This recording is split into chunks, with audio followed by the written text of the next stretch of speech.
Inutil na talagang presidente ngayon ang Bongbong Marcos Jr.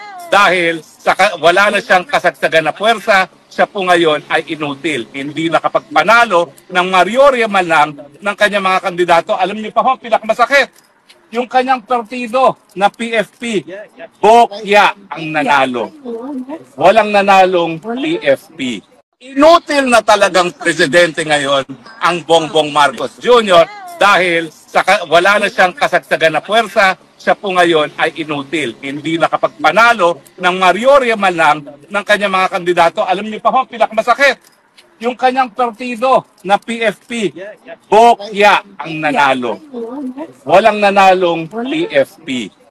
Ano ba naman yung mag-hair follicle test ka para matigil na lahat yan? So ngayon, iniisip natin, napakangabangag. Kasi ayaw pasinungalingan. Ano ba naman yung mag-hair follicle test ka para matigil na lahat yan? So ngayon, iniisip natin, napakangabangag. Kasi ayaw pasinungalingan. Ganyan po kabastos at kalapastangan si Harry Roque sa Pangulo po natin, mga kababayan. Wala na pong filter. Lahat po ng gusto niya sabihin, sinasabi po niya. Ganyan na po siya kabastos. Sige lang, gawin niyo ng gawin yan. Bastusin niyo, i-disrespect niyo, laitin niyo, maliitin niyo, babuyin niyo. Hindi naman kayo papatulan yan eh. Hindi ibababa ng Pangulo namin yung level niya sa inyo.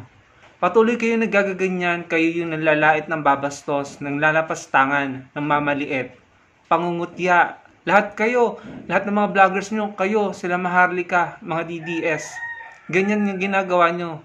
Pero never kayong pinatulan, never siyang nakipagbastusan sa inyo, never siyang gumante ng mga salita na binabato nyo sa kanya. Pero sino bang nagiging miserable? Di ba kayo yung nagiging miserable? Kayo yung laging nabibigo, kayo yung minamalas. Dahil ang sama ng ugali nyo, ang sama ng pinapakita nyo ugali sa publiko. Bastos kayo. Puro kayo pang-insulto at pangungutya. Alam mo siguro mga kababayan, nagkakaganyan si Harry Roque kasi desperado na siya, miserable yung kanyang kalagayan. Babasahin ko po sa inyo itong balitang ito. Ito po nakita ko po sa isang balita, sabi dito, Joel Vega, who initiated an online petition against Roque's asylum application in the Netherlands, said he was contacted by a farmers group from Maribeles, Bataan, who claimed that Roque and his wife were involved in the displacement of at least 127 families, mga kababayan. Ang dami niyan. From over 400 hectares of farmland previously covered by the Comprehensive Agrarian Reform Program. Imagine that, mga kababayan, 127 families po ang na-displace. Mga kababayan, ang dami po noon. Alam nyo, yan ang isa sa mga reasons kung bakit may mga kababayan tayo na sumasapi po sa mga rebelde, namumundok, nag-aaklas, lumalaban po sa gobyerno. Dahil sila po ay inaagawan ng lupa. At yung mga LGUs, yung mga opisyal ng gobyerno, sila pa yung nangunguna. At tumutulong sa mga kapitalista, sa mga dayuhan na gustong magpatayo ng pogo dito na kamkamin ang lupa ng ating mga kababayang magsasaka, mga katutubo, yung mga ancestral land nila. Kaya dahil mahihirap lamang sila at maliliit na tao, wala silang choice kundi magrebelde at lumaban. No?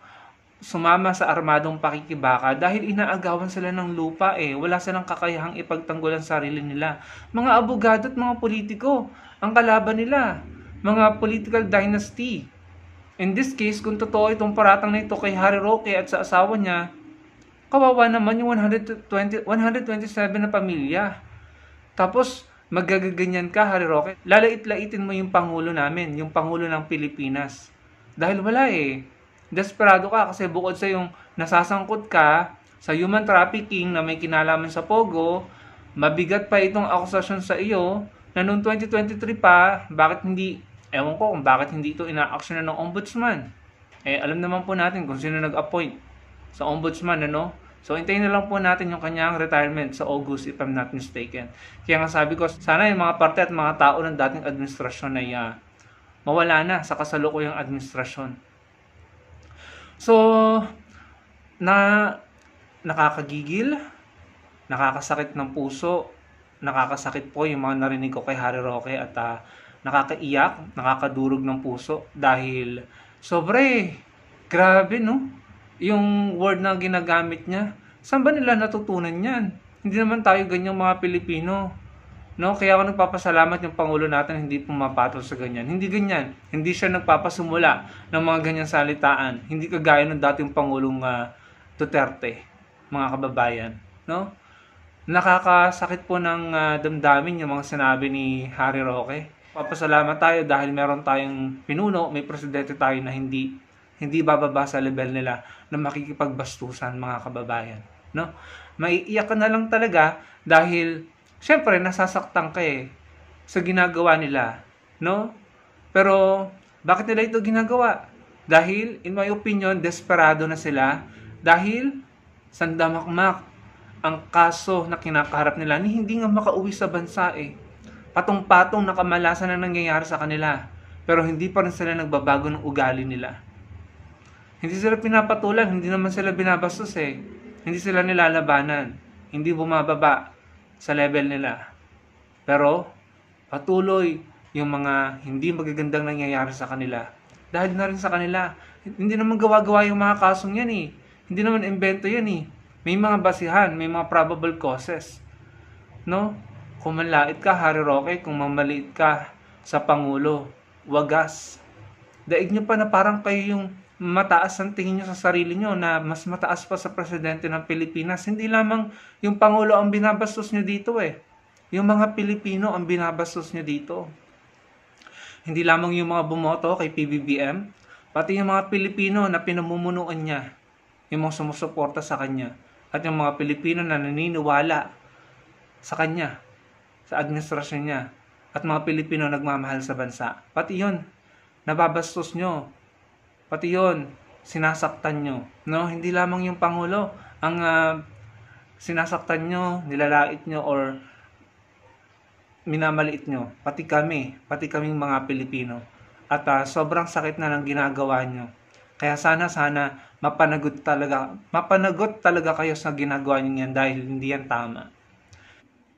Salbahe kayo, masama ugali nyo, at sana mapanagot kayo at makulong kayo kapag napatunayang guilty kayo sa mga kasong isinampa laban sa inyo.